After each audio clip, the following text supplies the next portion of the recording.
Phase 3 begins at midnight. It began with a tweet. Has anyone seen Jasper? Posted at 1:47 a.m. by a rising TikToker. It should have gone unnoticed, one of hundreds of posts flooding Nairobi's timeline.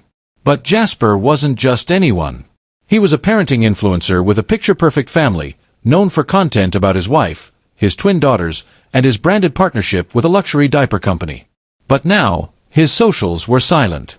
No stories. No tweets. No new posts in 5 days. For someone who updated followers about his coffee every morning at 7:30 a.m., this was terrifying. And then, someone posted the photo. It showed Jasper's Land Rover Discovery, abandoned near Ngong Forest. Driver's door ajar. Keys still in the ignition. No blood. No wallet. No phone. Just the soft, haunting glow of his face staring out from a missing persons poster, printed and stuck to the windshield. Twitter went feral. Some said he'd run. Others said he'd been taken. One conspiracy theory claimed he'd been part of a secret influencer cult and had refused the final ritual. But those closest to him, especially Zawadi, knew better. Jasper had secrets. And someone was silencing people now. Zawadi hadn't slept. She sat in her apartment's soundproof editing room, scrolling obsessively. In Exposed Unstuffing before, Jasper's name had been mentioned in passing, tied to an affair with a foreign investor's wife. That man, rumor had it, had deep political connections. Zawadi texted Ivy. Where was Jasper last weekend? Do you know? Ivy replied only, don't ask questions you're not ready for the answers to. Then went offline. Meanwhile, Anita's Citizen TV interview aired. And it was hellfire. She cried. She raged. She confessed that she once paid a fake pastor to bless her engagement for clout. She named 4 brands that had asked her to fake fertility struggles for a Mother's Day campaign. And she said something chilling. We're all selling lies. But some of us were also sold to. The final segment of the interview flashed names and faces on screen. People Anita hinted were part of a closed influencer ring involving offshore accounts, sex for sponsorship deals, and NDAs signed in the backrooms of PR agencies. Zawadi's face was among them.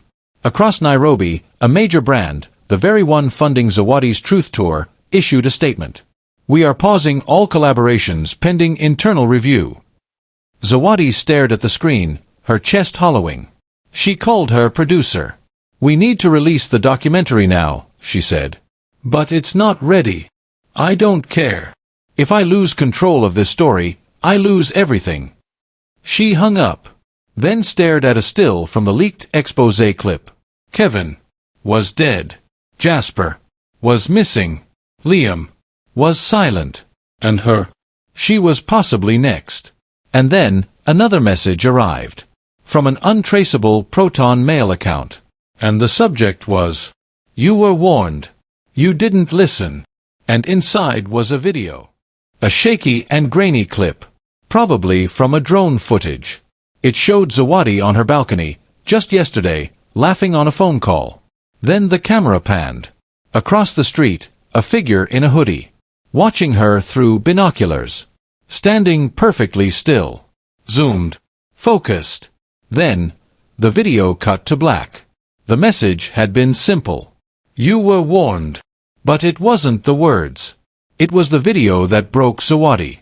The figure watching her. The knowledge that she'd been put on surveillance, recorded, stalked, without her knowing. In her own sanctuary. For the first time since this war began, Zawadi Mwangi felt truly unsafe. She slammed her laptop shut, grabbed her keys, and left the apartment. No goodbye. No live video. No curated story. She left it all behind and drove, recklessly, breathlessly, straight to a safe house in Gijirai owned by her cousin, a silent investor with no digital footprint. There, surrounded by blackout curtains and phone jammers, she sat in silence. Breathing. Thinking. Counting enemies. There were too many now. She didn't need to win this war anymore. She just needed to survive it. Across the city, the chaos kept escalating. News broke at 6:43 p.m. Breaking. Influencer Jasper found alive in Kibra, dazed, unconscious, injured. He was discovered in a derelict warehouse, chained to a metal pole, dehydrated and bruised. No memory of how he got there. No phone. No explanation. Just one phrase scribbled on the wall above him in red spray paint. The truth was never part of the brand deal. Anita, watching from a hotel in Karen where she'd been hiding out since the Citizen interview aired, screamed when she saw the news. Because she recognized the handwriting. It matched the threatening letters she'd received last month, letters she thought were just from an obsessed troll. She pulled out her phone and called her old lawyer. "We need protection," she said. "Witness protection, something." The lawyer paused. "You think this is about witnesses? This is about erasure." "What?" "There's a list circulating." "A list of what?" "Influencers marked for takedown. Real names. Locations. Family contacts." Anita's throat went dry. "What number am I?" 4. Click. That night, on TikTok Live, someone unexpected returned. Liam. Clean cut. Freshly shaved. Sitting beside a new image consultant and lawyer. "I'm speaking today not as a brand, but as a man," he began. "Yes, I've made mistakes. But I was never part of this underground circle of exploitation people are claiming." His voice shook, just enough to seem genuine. "I don't know who's behind these leaks, these attacks, but my silence ends now." Then he said the name that froze every influencer's heart. "I believe the person behind at Real Nairobi Confessions is Zawadi." The stream exploded. Viewers jumped from 10K to 180K in minutes. Zawadi saw it all from the safe house. Her face didn't move. But inside, a quiet scream. He had thrown the match. And now, the city would burn. She turned to her assistant, who had fled with her. "It's time," she said. "Time for what?" Zawadi pulled out a USB stick. "The real story. The one no one's seen yet. The reason Kevin died. The reason Jasper vanished. The reason I'll be next." She handed it to him. "If anything happens to me, you leak this." He hesitated. "To who?" She smiled grimly. "Everyone." And somewhere in Nairobi, the hooded figure returned to their lair. Dozens of screens. Social media, security cams, hacked phones. They clicked record. Then typed. "Final phase begins tomorrow." The mask slips. Everyone bleeds. It happened at exactly 11:13 a.m., during a sunlit Thursday that had begun with typical Nairobi bustle, flat whites being sipped in Kilimani, tripods being adjusted in wetlands, and influencers rehearsing lines about authenticity. Then suddenly, every influencer's Instagram page went dark. Thousands of blue-tick accounts. Gone. Not deactivated. Not hacked. Wiped. All content erased. Followers. 0. Bios replaced with a single line of red text. "Your lie is the brand. The truth is now viral." Panic spread like fire. Group chats exploded. PR firms couldn't breathe. And then came the bomb. An anonymous Telegram channel called at Viral Truth KE dropped a link. It led to a zip file. Project Ivory Skin. Inside, contracts from major beauty brands tied to illegal skin bleaching agents. Emails exposing fake testimonials on fertility drugs. WhatsApp chats between influencers and government officials arranging digital cleansing of sexual harassment cases. Leaked CCTV of a popular marriage coach paying women to pretend to be his wives on separate TikTok accounts. And then, the smoking gun. A master spreadsheet. Over 300 names. Each listed with code names, rates per lie, blackmail liabilities, alleged sins, abortion, fraud, cheating scandals, offshore payments. At the very top, number 1. M. Zawadi, code name, Candlelight. Status, high risk. Pending removal. Last update, video file acquired, hold until drop day. In the safe house, Zawadi couldn't breathe. Her name, on top of the list. Pending removal. She checked her phones. Bricked. Her backup Wi-Fi router, dead. She turned to her assistant, Leo. "Drive me to my mother's." "No. But you said we'd stay off-grid." "They've made it personal now. If I don't control my own narrative, I disappear like Kevin and Jasper. But what if they follow? Zawadi looked him dead in the eye. They already are. Meanwhile, Anita was being followed. She noticed it as she left her gym in Karen's same black SUV for the last 2 days. Same man at the fuel station. She doubled back twice. Still there. She ducked into a high-end cafe, texting Liam. Are you behind this? No response. She opened a live stream on TikTok, silent, shaky, her eyes wide. I know someone's following me. If I disappear, you all know who did it. Look into Project Ivory Skin. Look into. The phone slipped from her hand. Gasps. Screams. The live went black. Across Nairobi, influencers hid. Some deleted accounts. Some went dark. Others tried to spin it. Digital detox. Time for healing. But no one was buying it anymore. The public was awake. The streets were whispering. And somewhere downtown, in an abandoned radio station repurposed as a command center, the creator of @ViralTruthKE finally clicked a button labeled Leak Schedule. Final Drop. Timer. Midnight. And under it, Zawadi, Liam, Anita, Ivy, Jasper, Shiro, Kevin, posthumous. Full documentary. Raw. Unedited. Nairobi will never be the same. 23 hours and 57 minutes left. That's how long Nairobi had before the final drop. The leaked timer had become the most watched live stream in the country. Even people who had never cared about influencers were now glued to it, refreshing Twitter, Reddit, TikTok. Office workers whispered over cubicles. Students skipped classes. TV hosts speculated on who would survive the fallout. This wasn't just gossip anymore. This was a reckoning. And in the eye of the storm, Zawadi was preparing for war. The moment she stepped into her childhood home in Langata, her mother hugged her hard, too hard, and whispered, "You were raised better than this, Zawadi. Now finish it." Zawadi had never told her mother everything. But Mama Zawadi had always known more than she let on.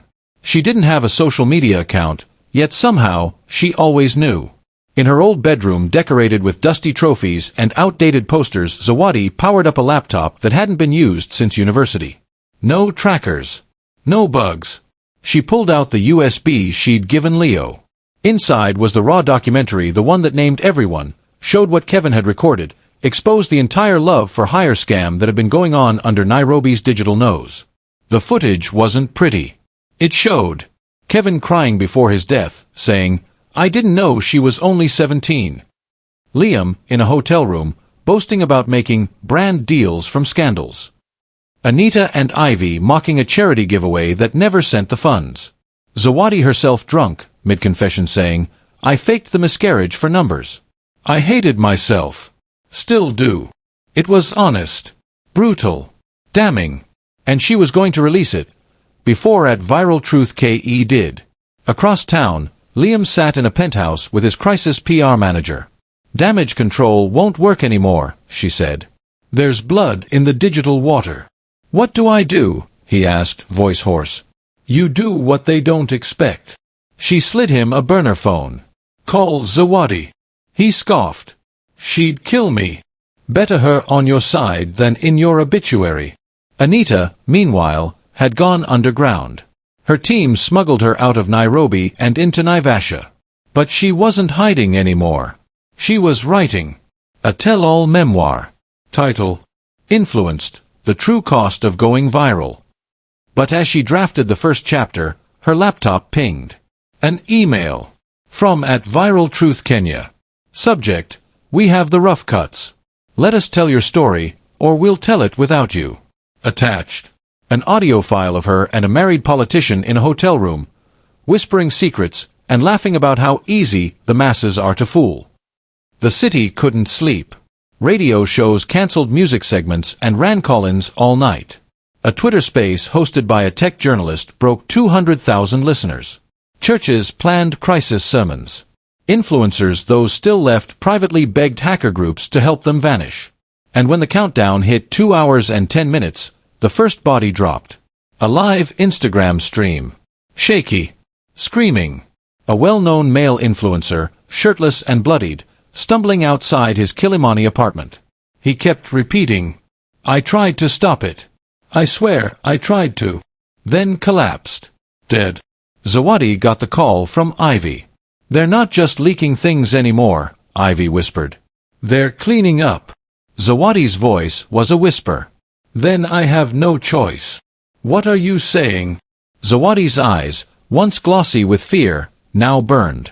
"I'm leaking the full documentary. Tonight. All of it." Ivy paused. "Then pray, girl. Because once you do, none of us are ever walking in daylight again." 10:39 p.m.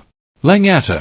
Inside her mother's tiny home office, Zawadi stared at the upload button on the screen. The documentary file sat ready on her desktop. Size, 2.3 gigabytes. Title, Candlelight, The Truth Behind the Nairobi Influencer Machine. Her finger hovered. No tears. No hesitation. She clicked Upload. And just like that, the countdown was no longer theirs. It was hers. The file was set to stream across YouTube, Telegram, X or Twitter, and a mirrored site hosted on servers in Iceland. The moment it launched, it would burn through firewalls and NDAs, ruining marriages, careers, brands, and maybe lives. Zawadi watched the percentage crawl up. 12%. 18%. 22%. Then, the power cut. Total darkness.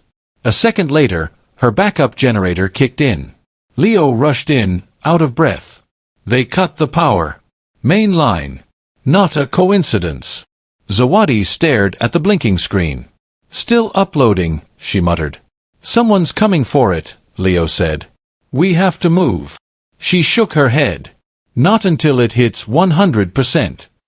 At 10:42 p.m., all screens in Nairobi began to glitch. TVs. Phones. Billboards. For 2 seconds, every screen froze on a single frame. A masked figure. Voice distorted. Caption, "Your influencers were never clean. Here's the dirt. Watch." And then, the documentary began playing. Live. Everywhere. In buses. In clubs. On jumbotrons in malls. Even in State House, according to a suspiciously timed tweet. The opening scene. Kevin. Alive. Sitting in front of a laptop. "If you're watching this, I'm dead." Cut to Liam, bribing a journalist. Then Anita. Then Ivy. Then Jasper. Then Zawadi herself. Each confession raw. Each sin unedited. Then the clips of contracts, receipts, scams, sex, money. Influencer culture, stripped naked. Nairobi gasped. Cheered. Screamed. But someone wasn't cheering. Inside an unmarked SUV, just outside Zawadi Street, a man wearing tactical gloves made a call. "She released it," he said. A voice crackled back. "Then initiate contingency 7. He stepped out, holding a USB jammer and something heavier strapped beneath his coat. Back in the house, the generator sputtered. 89%. 92%. 96%. Leo looked out the window. His voice dropped. "Zawadi, we've got company." 3 black SUVs were rolling in slow. Zawadi's heart raced, but her face was steel. She turned to Leo. "Is the auto-mirror script running?" He nodded. "If they destroy this house, 500 versions will still go live globally within the hour." She smiled faintly. "Good." A thump outside the front door. Then another. Leo picked up a kitchen knife. Useless, but symbolic. Zawadi hit send. 100%. Upload complete. Live stream triggered. Final backup sequence initialized. She stood and whispered, to no one in particular, "Let it all burn." Meanwhile, in a compound in Karen, Liam's phone pinged. He opened a link. His own face stared back at him, laughing in a hot tub with someone else's wife. Then his phone vibrated again. Another link. Another scandal. Another friend exposed. He turned to the mirror, tore off his Rolex, punched the wall. He was no longer an influencer. He was evidence. Across the country, watchers became witnesses. The girl who used to idolize Ivy cried. A single father who'd bought Jasper's parenting course broke his laptop. A young model clutched her chest, realizing she wasn't crazy, she had been blackballed. The illusion had shattered. What was left was truth, raw and bleeding. And behind that truth, somewhere in the dark, someone still watching. 3:17 a.m. The sky over Nairobi was still black, but the city felt like it was on fire.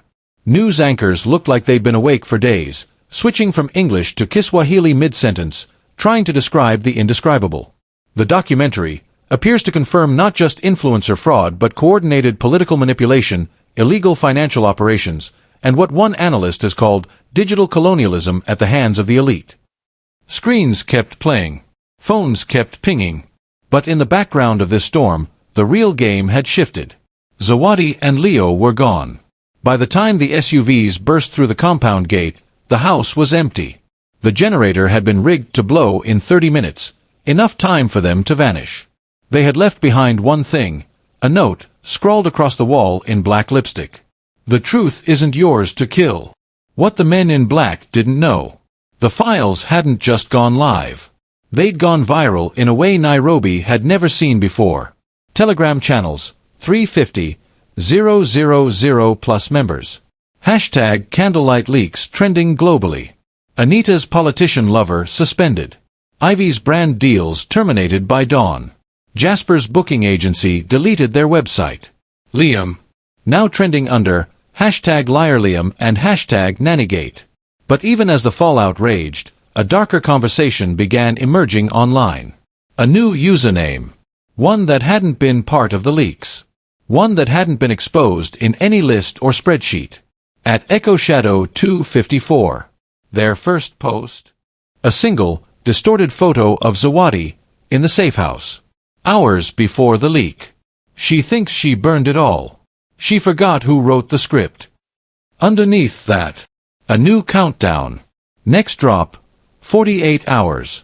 This time, the architects. In a luxurious boardroom in Upper Hill, far above the smoke and screaming in the streets, 6 men and 1 woman sat around a dark table. One sipped aged whiskey. One held a rosary. One was an ambassador. Another, a popular pastor. They weren't influencers. They were something worse.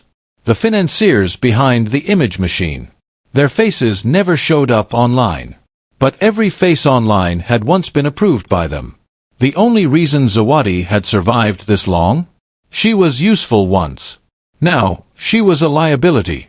The woman spoke first. Do we have eyes on her? Yes, the man in grey said. They're heading to Mombasa. But she thinks it's her idea. Good. She leaned forward. Let her run. It's always better when they run. Makes the audience hungrier. Meanwhile, in an underground studio, somewhere in Nairobi's industrial district, someone sat in a black hoodie editing video. Slowing footage. Zooming in on faces. They'd been hired once to clean up influencer scandals, scrub mentions, rewrite bios, change timelines. But now they were freelancers. Rogue. Furious. And they had a plan of their own. A new series. Name. The Ones Who Paid. Targeting the real power behind the posts. And first on the list, a prominent bishop, a media CEO, and a certain dead influencer's father. Back on the highway to Mombasa, Zawadi stared out of the moving car's window. Her eyes burned, but she didn't cry. Leo drove in silence until he finally asked, "If they come after us again, what's our plan?" She didn't hesitate. We hit them harder. From underneath this time. No more filters. No more likes. She pulled out her phone. Opened a new TikTok account. Handle at Burnit All Kenya. Bio, unpaid. Unfiltered. Unafraid. Zawadi and Leo arrived in Mombasa at 6 p.m. It started with the sky. A deep orange burn as the sun dropped into the ocean, casting shadows across Zawadi's rented hideout in Nyali. She hadn't slept in 2 days. Not since the EchoShadow254 countdown began. Inside her inbox. Death threats. Offers from international media. A message from her mother, either disappear or finish it, my daughter. Zawadi chose the latter. She plugged in the last hard drive Kevin had ever handed her. One he said she'd never need, unless the fire got too close. It did. And what she saw changed everything. Kevin had been spying on the architects. Not just the influencers, not just the PR deals, he had tapped into the system itself. He had drone footage of secret influencer retreats in Naivasha, where politicians coached creators on how to manipulate elections through emotional branding. He had audio files of pastors being paid in crypto to morally cleanse fallen influencers through fake televised confessions. Even worse, a video of the bishop, one of the architects, sacrificing a goat in a blood ritual, muttering, "May the followers multiply. May the sin disappear." Zawadi's hands trembled. This wasn't just influencer fraud. This was a cult. Meanwhile in Nairobi, the architects were scrambling. At Echo Shadow 254 had dropped a new teaser. Tonight, the pastors pray. Tomorrow they burn. The elite panicked. Flights booked. Phones destroyed. Lawyers called. But it was too late. Zawadi had already uploaded Kevin's final gift to a secure satellite relay. She wasn't posting to YouTube or Instagram anymore. She was streaming directly to state servers, international watchdogs, and 3 global news networks. The signal was unstoppable. Then the twist. Zawadi received an encrypted text. Unknown sender. Only 3 words. Kevin is alive. She dropped her phone. At a private hospital in Kilifi, hidden under a different name, a man with burn scars and a mechanical voice whispered into a recorder. They thought I died. I let them. Now it ends. Kevin. Scarred. Silent for months. But watching. He had faked the suicide with help from a rebel journalist and had been pulling strings behind the scenes, leaking, planting, building a network of survivors. Zawadi's entire leak had been his endgame. She was never the queen. She was the detonator. The final fall, 8 p.m. Across Nairobi, screens froze again. But this time, it wasn't glitches. It was a forced broadcast. An hour-long documentary dropped globally, Gods of Influence, the Kenyan puppeteers. Faces of the architects exposed. Bank accounts traced. Offshores revealed. Confessions hacked from cloud servers. Rituals. Scandals. Murders covered up. The public erupted. In the streets, protests sparked. In boardrooms, resignations flew. In churches, worshippers walked out. And the architects, they ran. 2 weeks later, the reckoning. 3 arrests made at Jomo Kenyatta International Airport trying to flee with fake passports. 1 bishop was found dead, his church torched in an act of divine justice. By furious mob. The influencer economy collapsed. Brands demanded real people, not perfect puppets. Parliament launched a full inquiry into digital psychological warfare and influencer cultism. Anita disappeared. Ivy went into exile. Liam was arrested and flipped, handing over terabytes of files. Zawadi. She returned to Nairobi wearing no makeup, no wig, no designer bag. She walked into Nation Center and handed over every file she had. Then turned to the cameras and said, "I used to influence your lives. Now I hope I can free them." She vanished again. Some say she lives in Zanzibar. Others say she runs a truth network under a new name. One rumor even says she married Kevin, who walks with a limp and writes manifestos from a beach cafe. But none of that matters. Because the game changed. Forever. In the final scene, a phone buzzes. A new influencer rises. Pretty. Perfect. Polished. She whispers into the camera. "Hey loves. Don't forget to like, comment, and follow." But in the comments below, one user typed, "We see you now. No more lies."